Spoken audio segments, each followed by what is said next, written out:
Hey guys, and welcome back to another Tekken 8 video. Today we're going to explain what small Tekken is. Yeah, we could go over the points.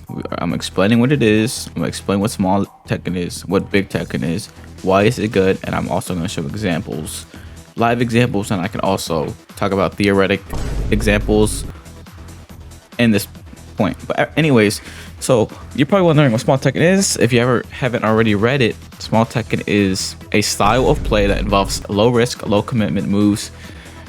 A chip play style, like it does very low damage, but it's also low risk and low commitment. Compared to big Tekken, which it uses high frame count buttons, fishing for counter hits, or spamming hell sweeps.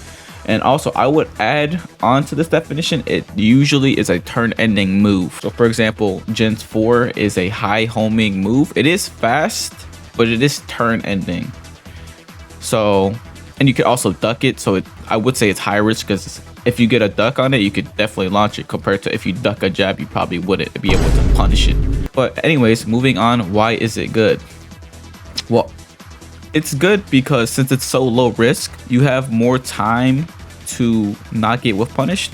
It's smaller whiffs compared to big Tekken, which it's bigger moves that also are much more unsafe on whiff. So you could probably get launch punished or whiff punished depending on the frame of the move. But it's very hard to whiff punish. It's very fast, meaning small Tekken moves, unless a timing difference is that big and you get hit by a big move, usually small Tekken moves are interrupting big Tekken. And big Tekken or small Tekken can usually keep in check big Tekken, especially when playing with jabs and down forward ones, because like I said, they're high frame moves. Small Tekken are like down forward ones, jabs, very fast. You're not gonna really get hit by a slower move like that, especially with the frames of the jab. Someone brought it up to me. It's not universal. Some characters like Asuka have a minus jab, I believe, but a lot of them are +1. You'll have to lab it. I don't know if Asuka is only an anomaly compared to the rest of the cast, but just lab it. +1 on block, +8 on hit is what Jins is, and lab your own though, because don't assume it's. You always want to use the replay function. But anyways, fishing for counter hits, for example, it is big reward, but it's also big risk because it's turn losing. Some counter hits are punishable on block, and something like a hell sweep, as I said in my last video, is a stagger on block low, so you will get launch punished and took to wall, and that's also another small Tekken section. But moving on, why is it good? Now, small Tekken is very good because small Tekken really limits your risk to big moves. And I know I'm repeating myself, but think about it. The more faster moves you're using is gonna make it harder to get counter hit by slower moves, especially if you use them in the range that they could hit. If you use them at a range that they whiff, for example, your opponent backdashes and you try to jab, your jab whiffs, you could maybe get a counter hit or just normal hit.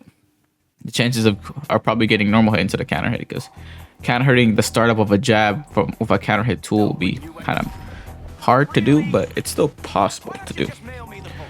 But more often than not, the reason you're getting hit by a big move when you're trying to do a small move is you're at a frame disadvantage. And obviously getting frame disadvantages are very bad, because then you're at the will of whatever this guy decides to do. If you try to frame trap you and you press, you get hit by this. If he tries to jab you, now you're playing his small Tekken game. But obviously you don't want to just play small Tekken. But small Tekken is a very good start mixing big Tekken. You can't have one without the other, or you shouldn't do one without the other. I mean, maybe you could just play chip some rounds, but big Tekken is very good. For example, for the frame traps, or just a timing counter hit, it's very important. But it's more of a fundamental playstyle to make your small Tekken better, and it's get a feel for your range of the moves. And by a feel for the range is, you don't have a indicator telling you, oh, this move is gonna hit right now if you do it. So you just want to get a feel for the move so you can really use it to its maximum, understand the frame data, then you can understand all the things you could do with your frame data. like sidestep, mash, counter hit, rage art, setup, button, and etc. But anyways, I did sidestep, or not sidestep, backdash into button. If he's just holding block, this might hit him because it's pretty fast, but he mashes me out of it. So he does a string that is duckable. This is bad small attack, and if I knew I could duck the string, duck and launch, and then I put him into a combo. I do not know that the string could be ducked because I was very rusty. But since she doesn't do anything, okay, because this is very key as well. Actually, no, I mashed right after. But if she did can or back three, a lot of setups June players do. They set up either the punch parry setup to launch you, or they do a back three slash can to low crush, or do a fast option to interrupt you. Luckily, this is the second or the last set that I'm playing against them, so they didn't really do back three and setups like this. So I guess this is why I went for it. But let's say she did do a can, this would be a setup that would work because I did an immediate button. I thought I would wait for a little bit to maybe bait out a can and then do a down back two. But anyways, you guys get the idea. There's the back three. If the back three was immediate from the string she did, it would have beat me. If you guys, yeah, it's good that she showed it. So she does a jump move, catches me dashing forward. That's the first hit of the string, and I just won one. I catch her, hiccup from it. And you see I'm running up, but I'm not pressuring. You know, some people just run up, hell sweep, run up, 442. These are turn losing moves on block, or neutral resets if 442 pushes back, depending on, you know.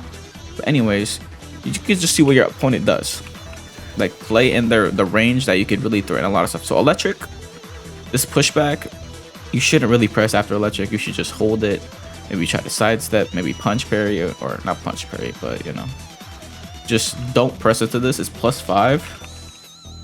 I don't know if this is a frame chat, but she mashed into it. You do not want to mash into electric. It wasn't another electric, but you guys get the idea.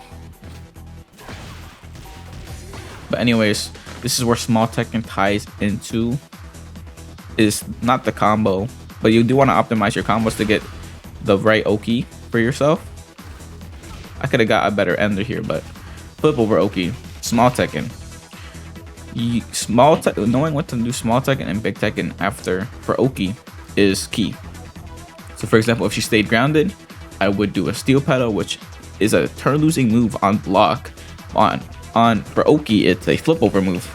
So she stays on the ground for a little bit but gets up. I do the charge Oki.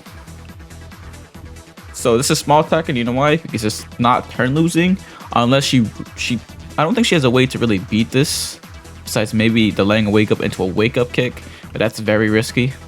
And she presses and I wall splatter. Now she still has to deal with me at wall. Do I bait out rage art? I jab, jab, jab, and then she tries to parry. I'm just jabbing to see what she wants to do. I'm not sidestepping, I'm just jab, jab, jab, because these are frame trapping into themselves. And then I down back 2 while standing for a check, and I'm -3 from while standing for a sidestep or sidewalk.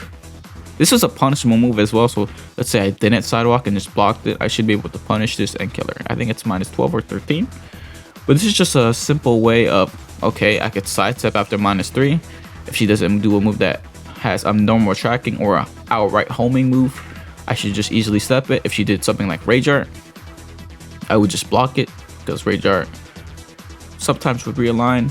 I don't think it does, but let's just say any panic option is linear, it would probably lose to this. Now if a move, like I said, has abnormal tracking, you could eat something.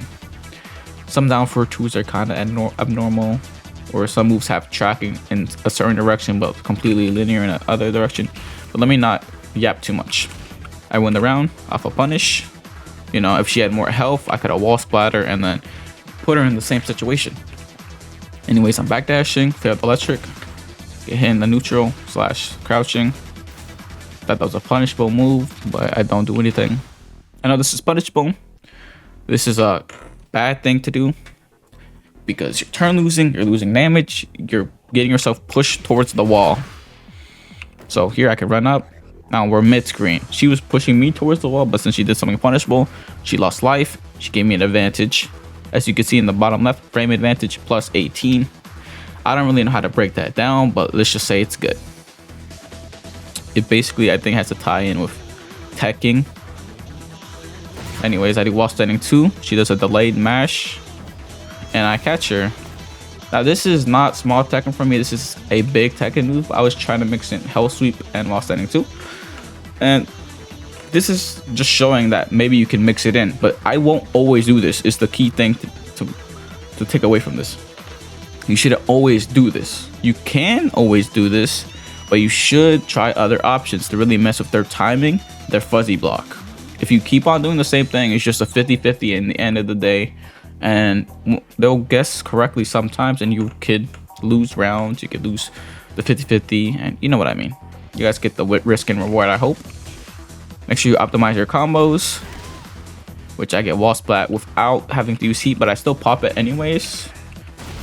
And I get a improper ender because I think I delayed it too much, or low wall splat. But anyways, she's still on the ground. So what does she do?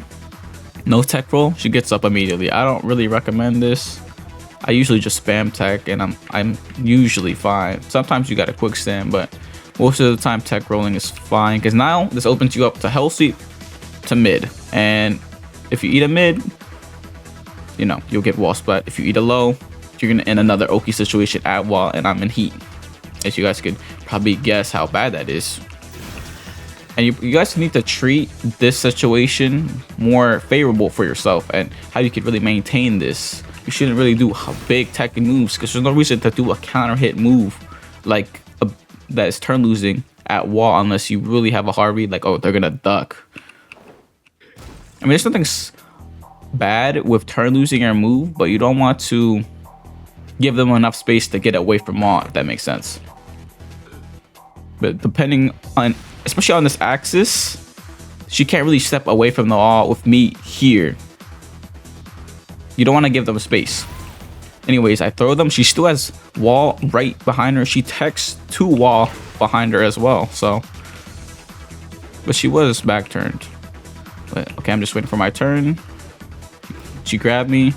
Only do a wall standing 1. Some players might do wall standing 1, 2 here. If I get wall standing 1, you got to realize you're plus. If I do the whole string and she blocks it, it's minus, or turn losing, or punishable. So I do it. I know it gets blocked. I'm like, okay, I can just block. And this is a setup. Usually high moves are not that minus, like -3, -2. Some are not that minus. It's a setup for Can, which jab here would have beat Can, but something like a down forward 1 would have lost. So key thing to know, I'm just holding back. I know I'm also plus off Can, so I jab, the jab check. She does heat. I just gotta not eat a heat engager. I gotta not eat a heat dash while also being on her face. So I dash block. I try to do a 1-1. I'm glad I don't get hit, even though I'm literally mashing it. I guess neutral guard W, or maybe that jails, one of the two. She whiffs. I do a sidestep. I don't know if the sidestep is what made it whiff. Let me see. No, she just straight up whipped, I think. And the sidestep block, I know she whiffs. You know, if I was a bit better, electric or can, but so punish is not the end of the world. She got a guess. I'm just waiting what she does. On wake up, I'm not immediately challenging.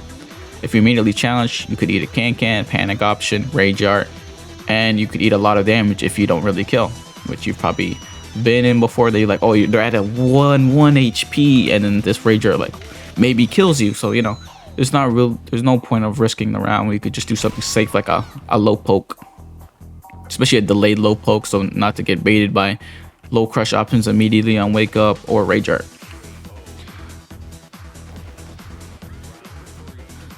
And last round, so she's whiffing. If I was faster, whiff punish, but nope. And again, she does the high. I'm not pressing. That was another setup. Oh, whoops, I did not mean to do that. Yeah, it's a setup move. What she tried to do is can or punch berry. which if you watch my cheesy player June video, yeah, they punch parry, can launch, can low crush, and it's pretty fast. So beware of that. Yeah, right here, instead of doing, what did she do last time? Can? She did punch parry, which both of these options could be ducked, but just don't even mash to really risk any of these options hitting you. So I know she's neutral on block, but I jab. She could have did another parry, but I just wanted to check. And after the jab, I wait, and then I do a delay down back 2, which gets a counter hit. And now she's dealing with my Oki, and now I'm mixing on wake up, which she doesn't punish.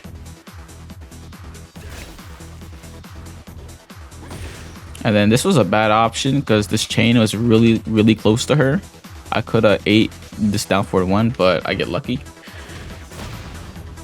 But yeah, heat engagers are perfect ways, because I know you're overly plus, you heal, but look at this animation. You're running at them and you push them towards the wall.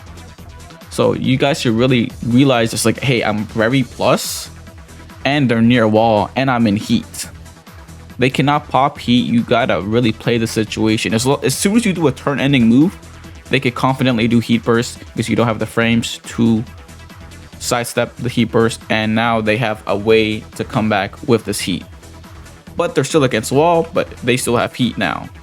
So just make the situation more disadvantageous for your opponent. So I just do a safe mid because I know it's gonna push back, and I'm also plus just to see if she mashes. She doesn't. That's punishable, but I thought the pushback made it safe. Should have ducked the string, but you know, as long as I'm not losing the game for it. And I didn't know this was high, to be fair. I thought it was mid. Some people just randomly mix in the mid launcher, and I'm like, I would rather just take the high, especially at my HP. No point to risk anything crazy. I try to, I guess it caught me a neutral forward. Okay, now she's away from the wall. I don't have heat. This is kind of bad, but I do have HP. And electric recovers very fast. So, for example, down for 2 setups where they whip it down for 2 into another one, people could probably just do this with electric into electric. You're like, oh, I could try to dash up. Ooh, another. Well, this is a failed electric, but you guys get the idea. And this is a fake combo, but I'll take it. And another stupid option for me, but I'm just messing around now. I'm already 2 games up. I'm about to win the whole set. But don't be cocky. I'm just, you know, I'm confident in myself. I'm like, okay, if I lose the set, I just lose. I deserve to lose, but you know, you guys should be more reserved. I'm just actually just trying some randomness now. And I mean, I didn't die for it, so good. 1-1.